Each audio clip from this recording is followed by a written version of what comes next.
અમદાવાદની વાત કરીએ, ખેડામાં સિંચાઈની જમીનના બોગસ દસ્તાવેજ મુદ્દે રાજકારણ ગરમાયું છે।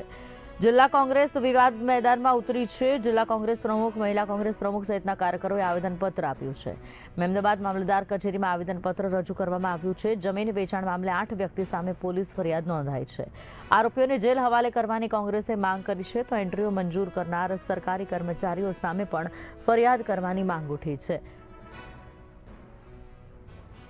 વર્તમાન સમયમાં જે રીતે છેલ્લા 30 વર્ષથી ગુજરાતમાં ભારતીય જનતા પાર્ટીનું રાજ છે, આ ભારતીય જનતા પાર્ટીના નેતાઓ અને ઉપલા લેવલથી જે પણ વહીવટી નેતાઓ હોય એ સતત કોંગ્રેસના શાસનને, જેને શૂન્યમાંથી સર્જન કર્યું એવા શાસનને સતત આલોચના કરી અને પોતાની રાજનીતિ ચમકાવી રહ્યા છે। અને 30 વર્ષના શાસનમાં વાત કરી રહ્યા છે સુશાસનની।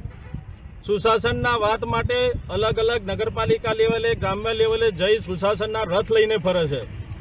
અને આજરોજ આપણે આ જ્યાં ઉપસ્થિત છે તે જગ્યા અમદાવાદ તાલુકાનું વાઠવાડી ગામ, અને આ વાઠવાડી ગામની સરકારી જમીન જે 1979માં જેને સંપાદન કરી અને સંપાદન કર્યા બાદ જેના મૂળ માલિકો હતા એમને રકમ ચૂકવાઈ ગઈ, અને આ રકમ ચૂકવ્યા પછી સિંચાઈ વિભાગ દ્વારા આ જમીનમાં કોલોની બનાવવામાં આવી, અને આ કોલોની બિનઉપયોગી વર્ષો સુધી પડી રહી, અને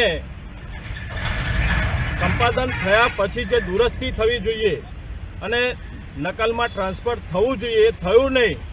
એના કારણે વર્ષો પછી અમુક લેખભાગુ તત્વો, જે લોકો જમીન માફિયા જ કહેવાય એવા તત્વો દ્વારા આની વિગત લઈને જે મૂળ માલિકો જે હતા જમીનમાં, એમના જે નામ રહી ગયા હતા દુરસ્તી ના થવાના કારણે, એવા લોકોને લાવી આ જમીનમાં વારસાઈ કરવામાં આવી। વારસાઈ કરી ત્યારે આમાં અહીંયાના તલાટીશ્રી